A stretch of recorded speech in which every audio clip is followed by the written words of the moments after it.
Viva Las Vegas!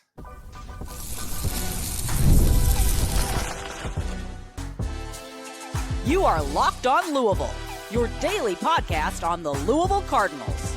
Part of the Locked On Podcast Network, your team every day.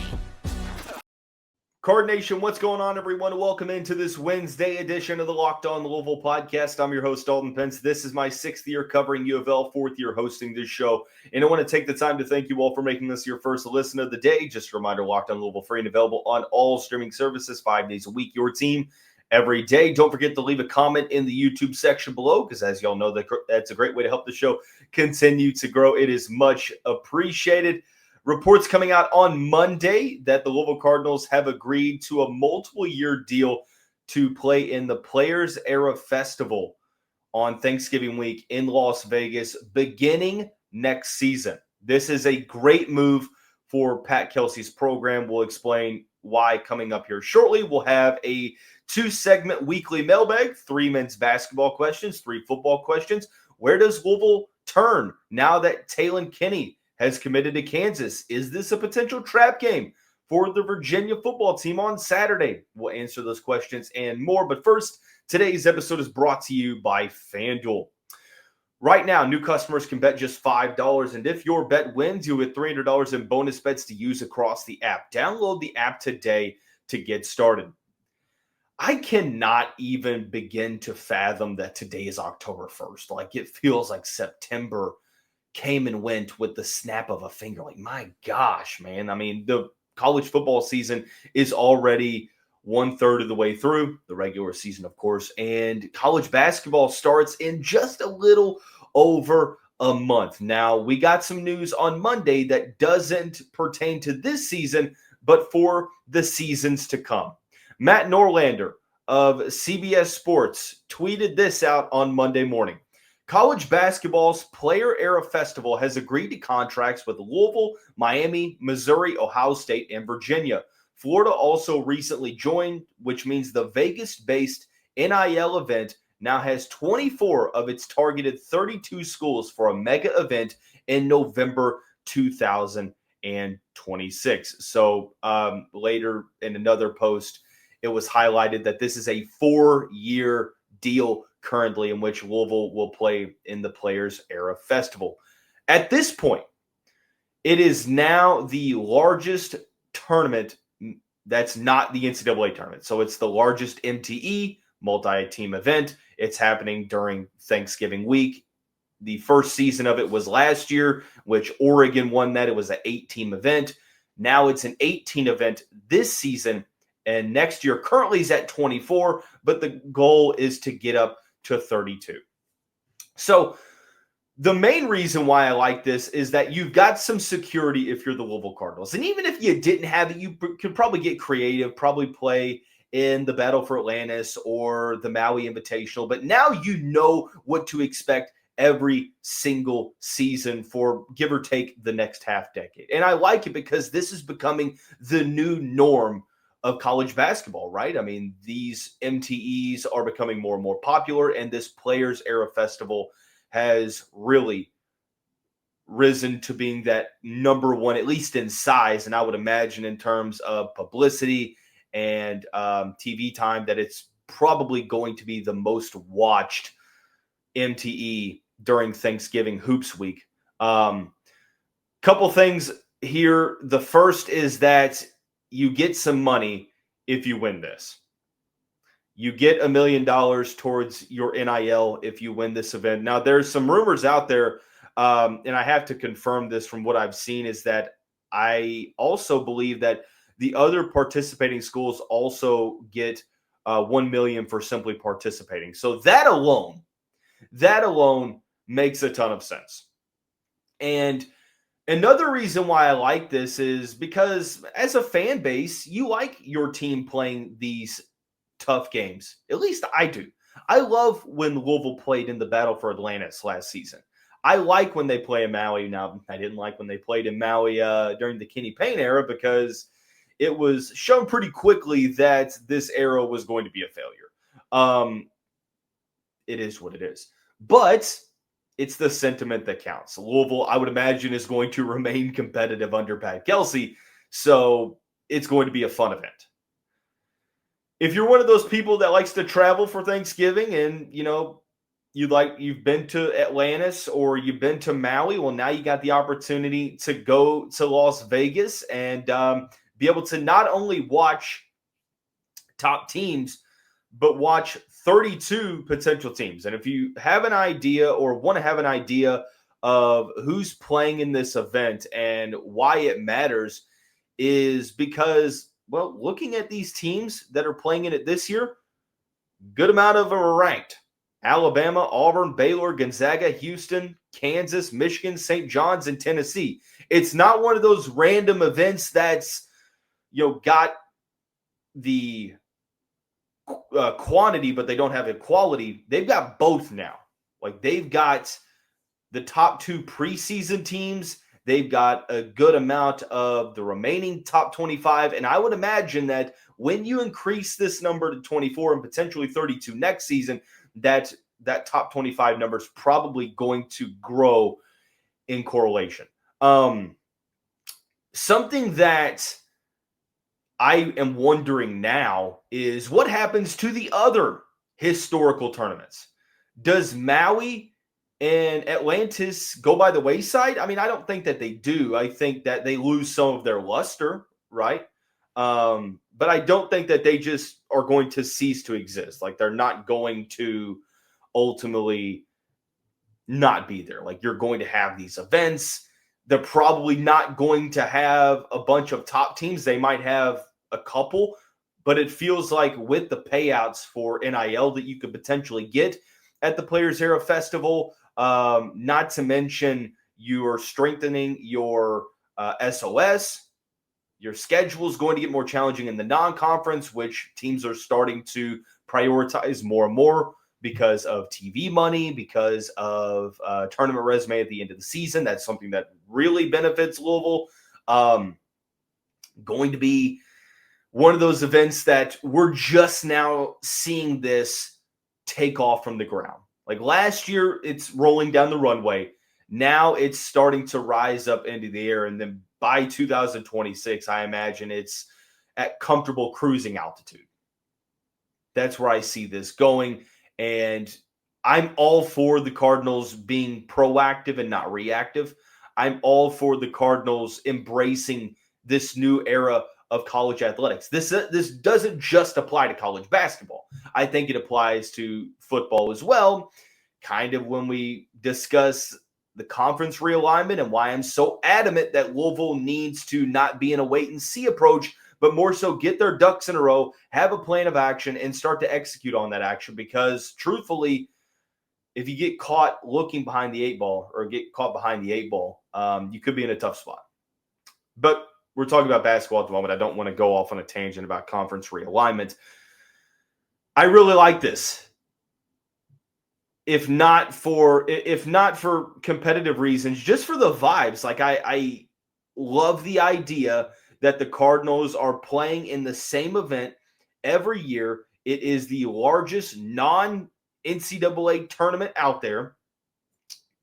The MTE, the multi-team event, is going to be a huge hit. Of course, Vegas is a place that draws a great crowd. Might actually try to make it out there one Thanksgiving weekend if I can make it work, just because it would kind of be like NBA Summer League, where all these teams' fans come to Las Vegas and they're in the same arena watching teams play. But of course, the stakes are going to be higher because it's college basketball regular season, and there's NIL money on the line if you win, not to mention strength of schedule, so on and so forth. So I love that the Cardinals are involved with this.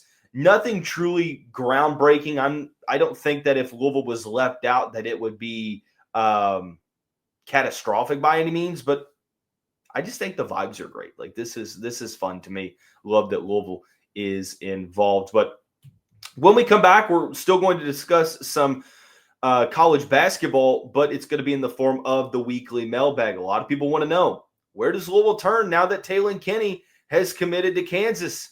We'll try to answer that when we come back on this Wednesday edition of the Locked On Louisville podcast, your Locked On Louisville.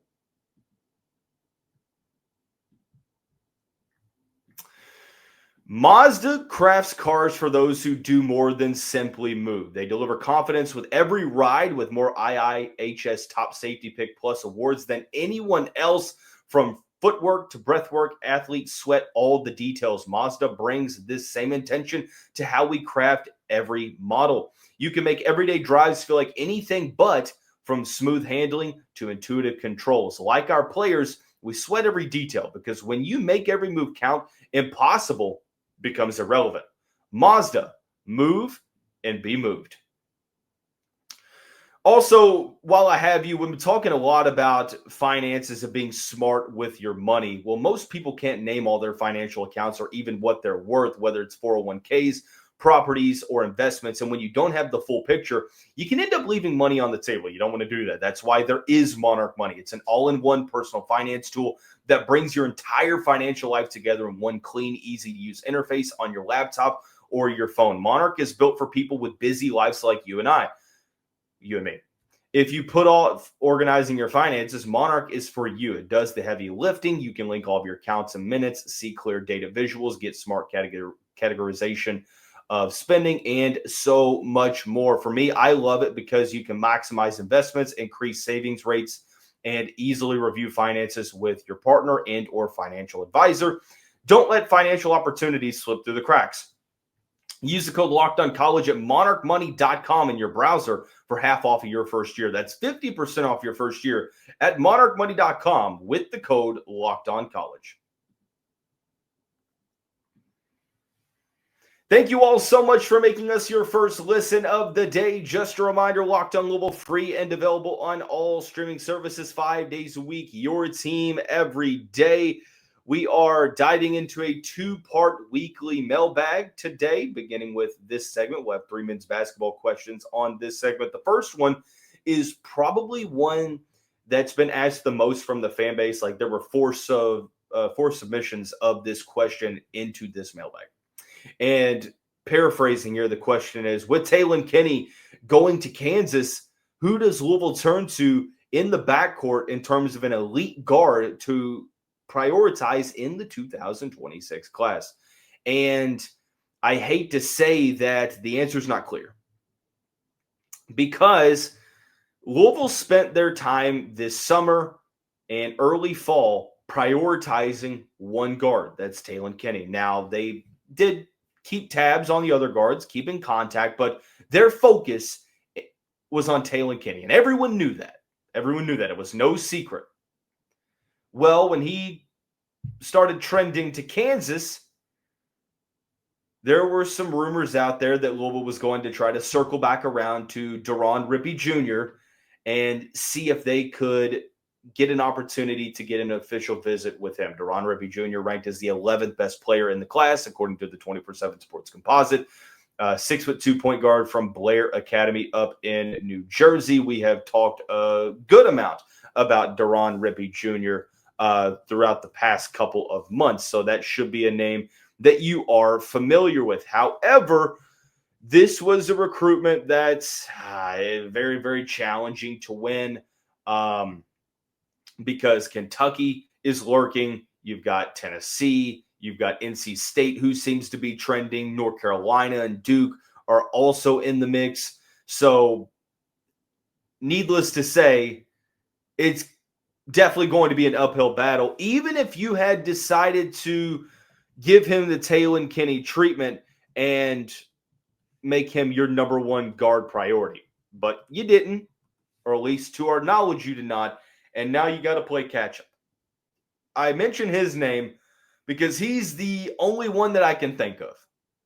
Unless there's another name that pops up out of left field. I don't know, in terms of like elite guards. You're talking about elite guards. Dylan Mingo. That ship seemingly has sailed. Ikenna Alozie. He's fallen down the rankings a little bit, but haven't heard his name in a while. Let's see. Jordan Smith. Cut Louisville from his list. The list goes on.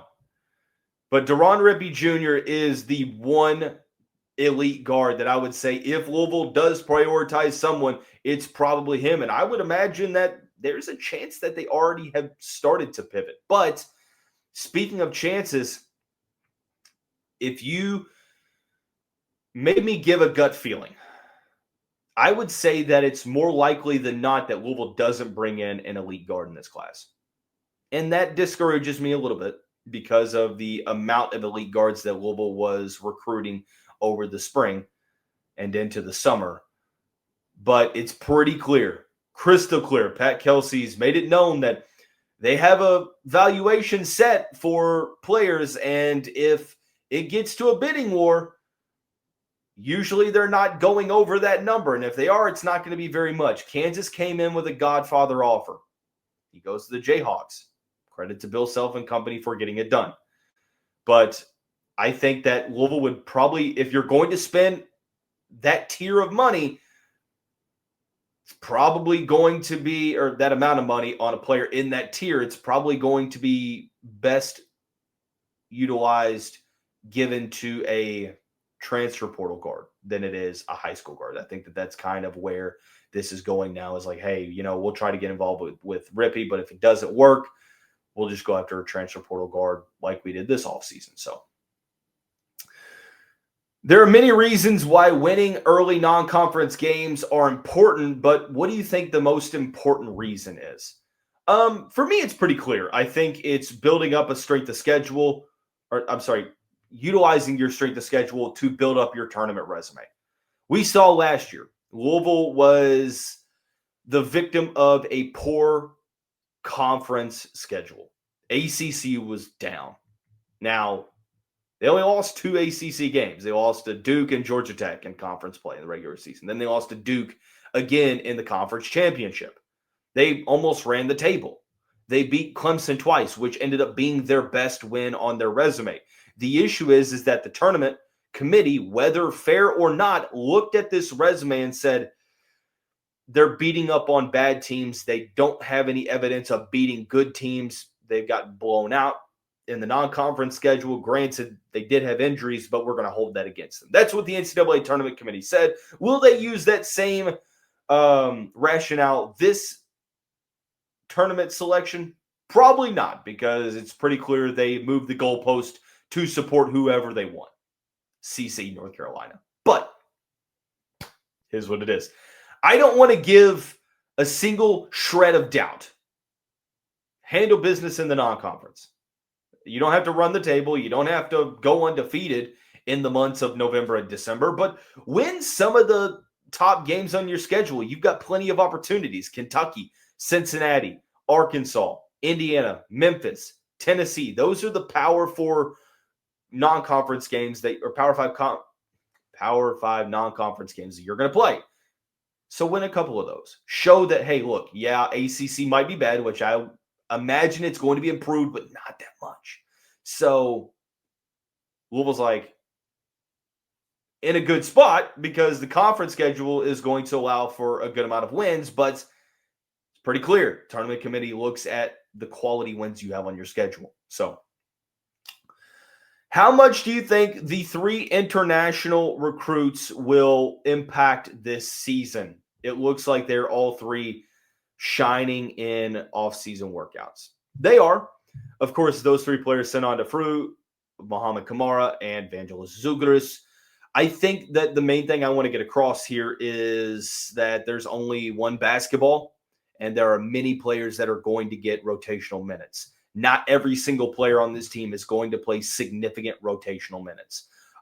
Starting with the potential redshirt guy, Muhammad Kamara, it felt like they brought him on to be a redshirt player. Now, he has shined in off-season workouts, but I do think he's a year away from being a significant contributor. Now, if injuries occur and he has to play in the back end of the rotation, am I confident that he could do so? More confident than I was when Louisville got his commitment, because he's looked pretty solid in off-season runs, but they are scrimmages against your own team. They're not, in-game action. So Vangelis Zouguris, I think, is going to be a rotational big man. He has 2 speeds, 150% or 0%. right? So, I mean, he's a high effort guy all the time. I heard that the staff had to tell him to tone it down a little bit in workouts. Like, hey, man, look, we're just scrimmaging against the rest of the team. I think that that's going to bode well, giving you that grittiness and that toughness on the floor. Like, I think Louisville's going to need it at some point. I think he's going to be your backup, one of your backup fives. I think Khalifa is going to be able to allow you to play Khalifa and Zugris on the court at the same time. It really depends on Case and Pryor and his availability right away. Senan Defrue, at this point, I think he starts. I think he's your starting five. Really good rim protector, really good rebounder, solid rim runner. Is he going to be a perimeter threat? TBD, but I think he's your starting five, so huge impact from him. When we come back, we got some football questions and whether or not Virginia, this could be a trap game for the Cavaliers. Don't go anywhere. You're Locked on Louisville, your team every day. One of the questions that we are going to discuss is centered around the Louisville-Virginia spread. And despite Virginia being ranked this season, according to FanDuel, the Cardinals are the favorite in this game. Right now, new customers can bet just $5 and to get $300 in bonus bets if you win. That's right. Pick a bet, put down $5, and if it hits, you'll unlock $300 in bonus bets to use across the app.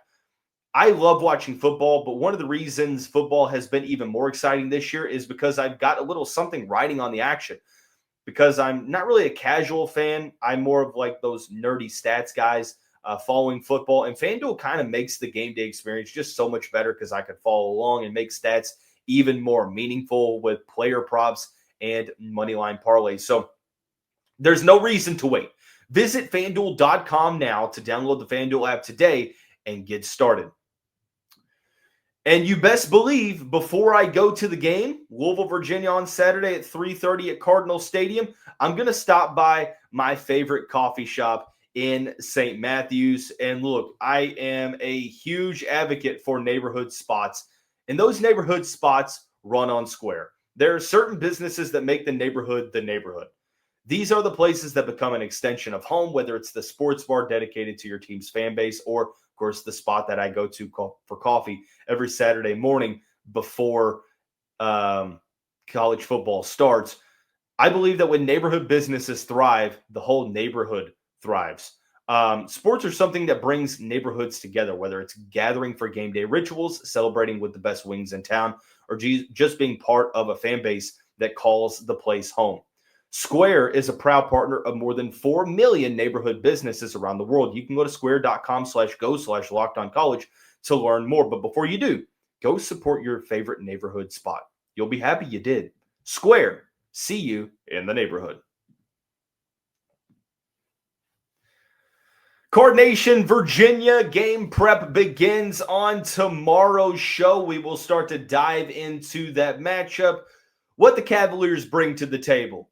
What are their strengths? What do they not do well? And much more. 2 episodes of prep taking you up till game time. But we got a couple of football questions on the show's mailbag. First one, could this be a trap game for the Virginia Cavaliers? And I think that it's kind of funny that before the season we talked about Virginia not really being a good team. And now this is a potential trap game for them. Of course, Virginia is ranked coming off of their top 10 victory over Florida State last weekend in double overtime, 46-38. They are 4-1 on the season, 2-0 in conference play. And then that NC State game that they lost didn't count as a conference game, which was wild. Thanks a lot, Kurt Signetti and the Indiana Hoosiers. But they demolished Coastal Carolina, William and Mary, and Stanford. They have one of the best offenses in the country, top 10 scoring offense. The question is pertaining to whether or not the Cavaliers are going to overlook this game. And it's tough because, I mean, I think that